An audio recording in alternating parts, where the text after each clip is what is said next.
Kita sekarang masuk ke seorang sufi besar. Asalnya dari Balkh. Kalau di tulisannya Balkhi. Daerah Afghanistan. Dari sekitar awal abad 13. Jalaluddin Rumi ini lahirnya 1207 dan nanti meninggalnya tahun 1273. Sufi Jalaluddin Rumi ini terkenal tidak hanya di dunia Islam. Orang Barat juga banyak yang jatuh cinta sama Jalaluddin Rumi. Dulu tahun 2007, waktu PBB 2007 800 tahun peringatannya Rumi, itu UNESCO PBB mencanangkan tahun 2007 adalah tahun Jalaluddin Rumi. Jadi orang Barat aja banyak yang jatuh cinta, padahal kita banyak yang tidak kenal sama Jalaluddin Rumi. Jangan-jangan orang luar lebih mengapresiasi. Dan sejauh yang saya tahu, muka kita umat Islam itu banyak diselamatkan oleh beliau-beliau ini. Stigma-stigma negatif Islam yang teroris, Islam yang ngamuan, itu menjawabnya mudah karena ada orang-orang seperti Jalaluddin Rumi ini. Jadi kalau ada yang ngomong, oh Islam itu ngamuan, oh enggak, coba dilihat Rumi itu. Kebetulan nama ini diakui. Bahkan Paus Yohanes ke-23 itu menghormati Rumi. Dia bilang, kalau di hadapan Rumi saya harus tunduk dan patuh. Itu mereka. Dan jangan lagi tokoh-tokoh Muslim seperti Iqbal, termasuk juga tokoh Hindu seperti Gandhi, itu idolanya juga Rumi. Di masjid ini juga Rumi kan kita kaji bareng Cak Kus. Ya, semoga, makanya kok lama sekali ya ngaji filsafat tidak ngangkat-ngangkat Rumi. Loh, tiap sekian minggu kalian kan sudah ketemu Rumi. Cuma karena banyak yang minta, ya sudahlah saya angkat di filsafat cintanya. Sebenarnya banyak gagasan-gagasan original dari Rumi, cuma malam ini kita ngomong cintanya saja. Rumi ini ayahnya sendiri itu seorang wali, seorang ulama. Gelarnya Sultanul Ulama. Namanya Syekh Bahauddin Walad. Aslinya dari Balkh, Afghanistan. Afghanistan zaman dulu itu kan masuk wilayahnya Persia. Cuma waktu Rumi umur 3 tahun, Syekh Bahauddin Walad dan keluarga ini pindah ke Konya. Konya itu di satu daerah namanya Rum. Konya ini masih, kalau hari ini wilayah Turki. Makanya karena tinggalnya di daerah Rum, gelarnya, panggilannya Rumi. Asalnya dari Rum. Nama aslinya Jalaluddin.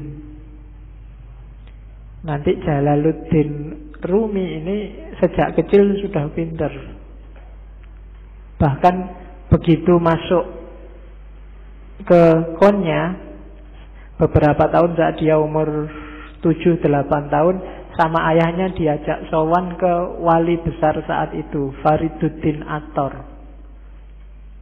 Begitu Fariduddin Attor sama Rumi melihat Rumi ini saat itu berdiri di belakang ayahnya. Katanya Attor, lihatlah, lautan sedang datang, dan di belakang lautan itu ada samudra. Jadi Sufi dan wali itu biasanya lebih ngerti siapa ya jadi siapa. Dan ramalannya Fariduddin Attor benar bahwa Rumi ini nanti melebihi ayahnya jauh.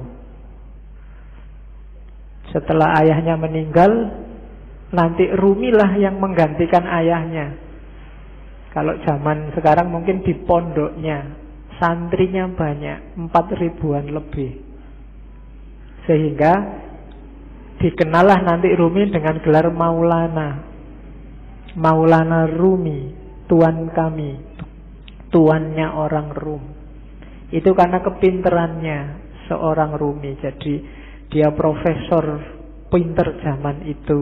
Meskipun nanti ada titik balik kehidupannya yang membuat dia jadi tidak sekedar orang pinter, tapi jadi orang sufi besar.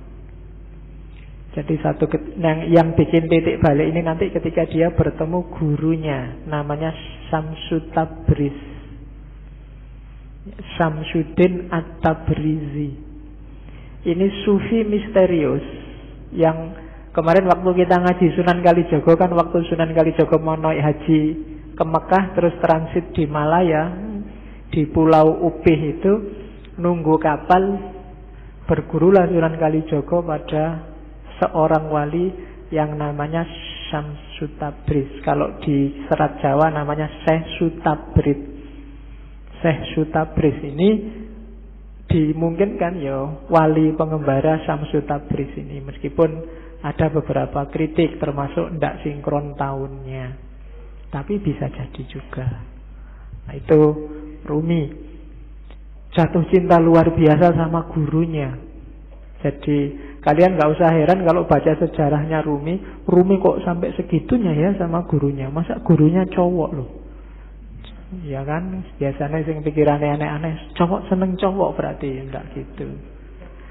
Ya, kayak kamu kagum sama gurumu yang kamu anggap luar biasa kan juga kamu saking harapannya, saking senengnya. Dan Rumi ekstase kalau sama gurunya ini. Rumi dapat banyak sekali pelajaran dari Syamsu Tabriz. Dari situlah Rumi kemudian mulai menarik diri dari dunia ramai. Dia mulai zuhud, mulai uzlah, yang nanti memunculkan fitnah-fitnah, bikin Syamsu Tabriz tidak nyaman di dekat Rumi, terus pergi. Ketika gurunya ini pergi, itu Rumi mengalami semacam depresi, semacam stres, ditinggal orang yang paling disayangi. Mulai keluar bakat sastranya, syair-syairnya lahir. Termasuk nanti setelah ditinggal gurunya ini lahirlah tarian paling terkenal yang kita lihat mungkin di masjid ini kemarin waktu burdan kan juga ada. Orang barat menyebutnya whirling dervish, sufi berputar, yang gambarnya orang muter-muter cepat sekali itu. Jadi itu sebenarnya waktu Rumi sumpek. Suatu ketika dia ke tempatnya seorang muridnya namanya Salahuddin. Salahuddin ini pandai besi. Jadi tukang besi yang biasanya nempa besi itu. Nah, dia merenung di situ, termenung.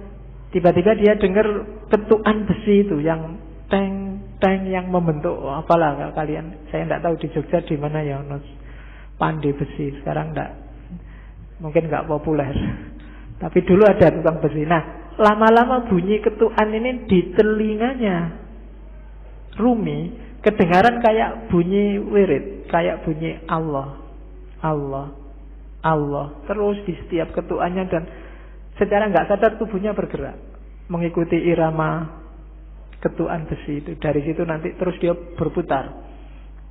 Dari situ nanti lahir whirling dervish yang terkenal dalam torekot yang di torekotnya Rumi itu namanya torekot Maulawiyah. Oke.